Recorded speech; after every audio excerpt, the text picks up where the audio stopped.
trabalha na área da cobrança tem que ser um bom proporcionador de resultados para a instituição. Afinal de contas, o trabalho que o método REC faz dentro da instituição e dentro do escritório, que a cobrança extrajudicial e judicial, ele foi feito para trazer resultados para a instituição. Então, você tem que ser alguém que, leve resultado que ele não conseguiu. O gestor não conseguiu combater os diferentes perfis do inadimplente dentro da escola dele. Ele espera que você, especialista, saiba combater, saiba se proteger e proteger o gestor desses perfis que são possíveis inadimplentes para a instituição. Então, perfil de inadimplente é algo muito desafiador, gente. Trabalhar com os inúmeros inadimplentes vão te trazer uma abrangência imensa, né? De visão, de entender o que é a objeção desse inadimplente, que gatilho faz esse inadimplente se dispor a realizar pagamento, combater os vários perfis de inadimplência. Pede que você tenha conhecimento, você tenha técnica, você tenha um método de trabalho que vai trazer resultado para as instituições. De nada adianta um terceirizado, uma empresa especialista em instituição de ensino que não leve resultado para ela. A instituição não quer saber como que você combate a inadimplência. Ela quer saber como que você traz resultado. Mas você sabe que para você levar resultado, você precisa combater esse perfil, você precisa fazer esse diagnóstico dentro da instituição. Os perfis dos inadimplentes são as barreiras, são as dificuldades que você vai encontrar. Se você não se qualificar para deparar com esse tipo de situação, é quando o inadimplente conduz a ligação e não você que conduz. E eu vou mostrar para vocês nessa rotina como que isso acontece diariamente. Mas deixa eu perguntar uma coisa para vocês. Vocês têm algum tipo de organização com relação à inadimplência, assim, com relação aos diferentes perfis? Você faz essa organização, essa leitura de quais os perfis dos inadimplentes que você tem?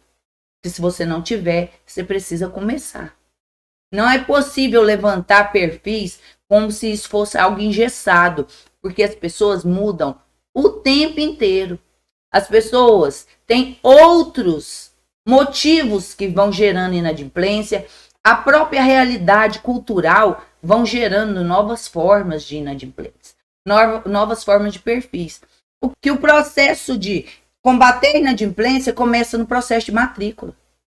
Você precisa dominar títulos, você precisa dominar técnicas, você precisa preparar e qualificar a secretaria, senão eles não estão aptos a conceder o crédito para quem realmente tem mais chances de fazer pagamento. Porque concessão de crédito, gente, não é feito só na loja em que eu compro o meu sapato, na loja em que eu abro um crediário ou que eu peço um novo cartão. Concessão de crédito é feito também dentro da matrícula. Quando a escola, que é uma anuidade, concede para o pai ou o responsável financeiro o direito, né, a obrigação de parcelar essa anuidade da escola em 12 vezes, diferentes pessoas se manifestam ali naquele processo de matrícula, pactuando com a instituição esse pagamento. A instituição cumpre com a parte dela. Qual que é a parte dela? Oferecer a prestação de serviço. E se você não oferece a contrapartida de verificar se esse crédito está sendo oferecido um pai inadimplente, se o pai é pontualmente, já com esse perfil dentro da instituição, há muitos anos ele demonstra isso, nem pontualmente, nem anualmente ele já se demonstra inadimplente. Quanto mais o perfil do pai por ano se estende na escola, mais fácil é de você identificar. Então, você tem que me dar aí, conversando comigo, me dá dicas aí da sua rotina. Você faz esse levantamento, você começa a fazer esse controle de combate à inadimplência e cria essa cultura lá dentro da instituição, se não, precisa. E como que faz isso? Com planejamento. Você tem que estar preparado para isso, porque é uma cultura que a escola não tem. E olha só aqui, perfil geral dos inadimplentes. Olha o que eu achei para vocês, eu achei maravilhoso isso aqui, Estudo mostra, gente, que parte dos inadimplentes entre 41 e 50 anos estão devendo aí em torno de 19,4%. Quer dizer, são pessoas maduras. Talvez elas vão passar lá no processo de matrícula e você nem vai perceber. Não, isso aí tem renda. Olha, 40, 50 anos, vai ter renda. Não é isso que a gente pensa? Então, outros pontos, você tem que ficar ligado.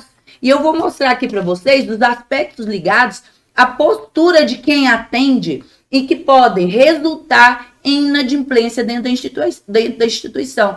E esses aspectos ligados à postura de quem lida com a inadimplência, ou por telefone ou pessoalmente, que geralmente é as duas formas que a gente atende pais dentro das escolas. Quais essas posturas que elas sustentam esses perfis de inadimplentes dentro da escola? Se você está cometendo essas falhas, ou as instituições estão, então você está sustentando a continuidade desse inadimplente dentro da escola. E tem posturas que eu vou passar para vocês aqui. Olha, separei um material que é incrível, que eu treino a minha secretaria com esse material aqui, ó. Aspectos ligados a posturas e comportamentos que afetam resultados na cobrança, nas negociações, sem identificar o perfil do inadimplente. Ora, escola, nós temos algumas formas de criar algumas barreiras para proteger. Agora, se continuar dessa forma aqui, ó, sem as pessoas perceberem, olha aqui, as pessoas que estão devendo entre 1 a 2 salários mínimos, ou seja, de R$1.000 a R$2.000, perfazem um montante de 39,1%. Ou seja, 1.000 a 2.000 é muita gente, é quase 40% dos brasileiros. Olha isso aqui, é muita gente, a grande maioria dos inadimplentes observados possui apenas uma dívida, mas corresponde a 37,3% do total da população do Brasil. Ou seja, quase a metade da população do Brasil tem alguma dívida. E não são de valores altíssimos, porque a maioria da população não ganha valores altíssimos. Nós temos uma minoria com salários exorbitantes. Então, essa pesquisa, quando se trata de número de 39%, 37%, nós estamos falando da maioria trabalhadora, que tem salários de R$1.000, R$2.000, R$3.000. E olha aqui que bacana uma informação dessa para a gente formar uma opinião sobre esses perfis de inadimplente. Há formas de realizar cobrança e evitar quebras nesse relacionamento. Aí o Serasa dá essa dica aqui, ó. As empresas têm que fazer uma melhor avaliação da concessão de crédito e para isso a equipe deve estar bem preparada. Vamos levar isso para a escola? Vamos levar isso para dentro da escola? Porque quando o Serasa faz uma pesquisa dessa, ela está fazendo mais com relação ao mercado. Bem, combater o inadimplente, primeiro você tem que analisar o seguinte aspecto dentro da escola. O inadimplente é o pai. O pai responsável financeiro por um aluno. E bater muito forte nesse pai espana. Quem espreme ali demais vai espanar.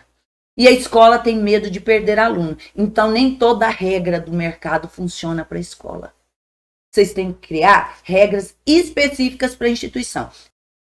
Bem, dentro das instituições, geralmente tem 2 tipos de atendimentos para o inadimplente. E como a gente está tentando combater o inadimplente, eu preciso te dar ferramentas que você consiga eliminar a maior quantidade de inadimplentes. E você tem soluções lá no contrato, que você é especialista, eu já falei várias aulas sobre isso, de dar continuidade na relação de prestação de serviço, uma vez identificado o inadimplente. Ter 2 contratantes, ter um genitor assinado, testemunho. Já falei sobre isso para vocês. Mas tá bom. O inadimplente frequenta ali a instituição o tempo inteiro, se ele está no ano, estudando dentro da escola e não está pagando, não é? Nós temos por função nossa, de proposta, de promessa para a escola, que nós temos uma régua de treinamento. Então, os gestores, a secretaria da escola vai estar lá, ó, atendendo esse pai. Qual que é a postura que eles têm que ter para identificar e se proteger, combatendo essa inadimplência?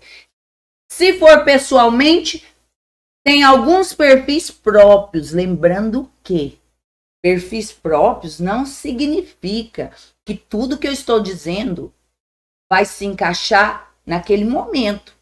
Isso aqui é aquilo que eu identifiquei na maioria das minhas instituições em que eu trabalho. Então, quando a gente está falando aí, ó, de se preparar, por exemplo, na hora de uma ligação, quais perguntas que você vai obrigatoriamente se responder? Olha aqui quais que eu separei para vocês, 11. E eu vou falar de uma por uma, hein? Presta atenção. Eu vou fazer uma ligação, ou eu estou atendendo um inadimplente por telefone. Quantas formas que eu disse que tem geralmente na instituição? Pessoalmente ou por telefone, WhatsApp. Você está ali em contato via telefone com o pai. Por telefone. Você tem em mão quais os números da dívida?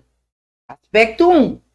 Se você quiser combater esses perfis, você precisa saber. Está na sua mão a planilha de débito com valor e prazos? Se tiver campanha, está na hora de você ver qual que é o desconto para você encantar esse inadimplente. 2. Você tem o histórico de pagamento dele dentro da escola? A escola sabe qual que é o histórico de pagamento? Ou você que está prestando serviço tem o histórico de pagamento? Porque se não tiver, é obrigatório. Como que você vai saber para combater? Qual o remédio melhor para você combater esse inadimplente? Se você não tem um histórico de pagamento dele. Porque eu chego lá, só pela minha cara, você tá lembrando? Se tiver assim, tá errado. Porque o dia que eu passar mal, o dia que eu for dispensada da escola, ninguém vai dar continuidade na prestação de serviço. Então, você tem que preparar a escola para isso. E se preparar respondendo essas perguntas. 3. Foram feitos contatos anteriores ou ele apareceu de paraquedas lá? Ele teve algum gatilho que levou ele a estar negociando com a instituição? Você está fazendo a cobrança? Você está ligando antes de vencer a dívida da escola? Você está lá em parceria com a secretaria para você entender se isso se está acontecendo lá? Porque, de repente, o pai está aparecendo aqui na escola e ele é inadimplente, mas não está tendo nenhum tipo de acionamento para trazer ele aqui. E essa pergunta é importante. Porque se ele não tá, você teria muito mais a receber, porque você nem liga para os devedores. É quem está sendo incomodado por algum tipo de problema ou pela sua própria consciência, que escola tem muito disso, é que está te procurando. E quem não te procura? Onde que está esse devedor? Você criou uma forma de, se você receber 300 contratos de uma escola, você conversar com os 300, nossa, vai ter gente que você não tem telefone, vai ter gente que você não consegue falar, vai ter gente que se mudou. Como que eu vou conseguir atender todas essas pessoas? Você tem que ter o histórico disso, porque toda vez que você vai ligar, você nem sabe se você tentou da última vez falar com ela, com o Beltrano, com o telefone do aluno, se não foi com o aluno. Gente, cria o histórico. Por isso eu perguntei para vocês, vocês têm alguma forma de controle para identificar com quem que vocês estão conversando? Escola, processo de pais procurar escola é contínuo. Inadimplente ou não, ele procura a escola. Então a escola tem que estar com esse histórico para ela entender.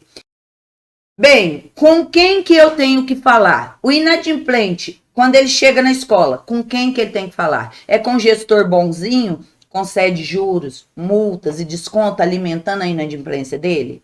Ou você criou, como um bom especialista, uma forma do atendente identificar esse inadimplente para a hora que chegar lá, ele saber com quem que ele tem que falar, para onde ele vai encaminhar esse inadimplente, sem perder a oportunidade de resolver o problema, ao invés dele passar ali pela secretaria e ó, vai embora. Isso acontece demais. Uma das minhas gestoras morreu de rir num desses treinamentos que eu fiz, e ela falou o seguinte, que tem mãe que deve à escola e fica lá na esquina esperando o filho, para ela não entrar. E já está combinado com a criança. Olha que coisa mais triste, né? Combina com a criança, a mamãe está te esperando aqui na esquina, porque ela não quer aparecer dentro da escola. Então você tem que criar um cenário adequado para esses pais, sem expor, sem entender que você não quer apertar ao ponto de espanar, mas que você tem esse critério na secretaria. Porque o pai, quando a gente entra na instituição para fazer o nosso trabalho de especialista, ele quer continuar sendo alimentado por quem presenteava ele pela inadimplência. Ele quer continuar lá pelo gestor, pelo pedagogo, pelo aquele bonzinho que atendia ele. E cortar esse aspecto cultural é criar uma nova metodologia de atendimento. Então, quando o gestor entra dentro da instituição, com quem que ele fala?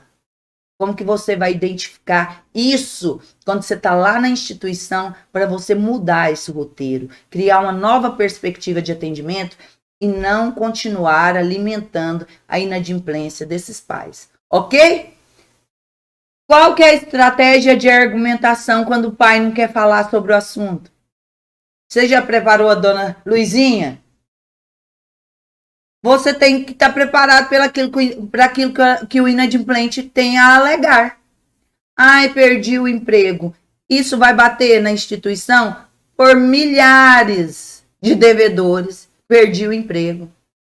Quais são as formas que você vai combater esse tipo de alegação, pai? Nós não temos condição de continuar a fazer essa cobrança apenas extrajudicialmente. Isso vai se tornar um débito judicial e outras formas de constrição patrimonial vão acontecer. Então, as alegações precisam tornar em primeira instância, vamos dizer assim, né, dentro da escola, em segunda instância com alguém preparado que vai combater esse tipo de argumento de forma mais efetiva, de forma mais firme. E tem que ter uma terceira instância, gente. Quem trabalha com instituição sabe que a pessoalidade do gestor é um dos maiores fatores que alimentam a inadimplência dos pais. Porque a pessoalidade alimenta os pais com aquilo que eles mais amam. Instituições têm um método próprio para pensar. E o perfil, inclusive, dela, que nós estamos falando hoje, é sobre isso, porque o profissional que não entende o perfil da inadimplência da instituição vão cometer erros gravíssimos. Por exemplo, tratar o inadimplente como se ele não fosse algo interessante para a instituição. A instituição considera o inadimplente também importante no processo de matrícula. Combater a inadimplência da instituição é mais difícil do que outro tipo de prestação de serviço realizada no mercado. Porque outra prestação de serviço, vamos supor que eu estava conversando até com uma amiga minha que faz cobrança para postos de gasolina. Você está devendo posto de gasolina? Aí, o que acontece? Ela vai lá, faz o link no programa do posto, aquela pessoa não abastece lá mais. Mas ela tem 1.001 possibilidades de postos de gasolina para abastecer. Se você faz um crédito em uma loja, você deixou de pagar? Você não compra nessa, mas compra nas vizinhas. A escola sofre muito porque ela não quer ter salas de aulas vazias. A escola sofre muito porque ela convive com a inadimplência, mas não quer abrir mão do aluno. É um estigma, né? É quebrar um paradigma tremendo. Você criar uma cultura de recuperação de crédito dentro da instituição com esse passo a passo que eu estou falando para vocês. Porque é uma forma de você combater a inadimplência sem ajudar a instituição a perder alunos. E perder aluno é uma das maiores dores do gestor. Se ele perceber, se ele sentir, se ele farejar qualquer forma de cobrança, de recuperação de crédito, que não seja específico para ela, em que você atue de forma a manter e a ganhar novos alunos, a instituição não te quer trabalhando lá. Não, vamos negativar esse aluno, 90 dias está ali negativado, a gente entra com a execução. Não, tem um passo a passo. O trabalho dentro da instituição, ele é monitorado por você, criando novas culturas. Então, identificar o perfil do inadimplente, você tem que começar lá no processo de matrícula, para que você combata que quem faz matrícula não é você. Quem concede a matrícula não é você. E o inadimplente entra para a escola pelas portas da matrícula.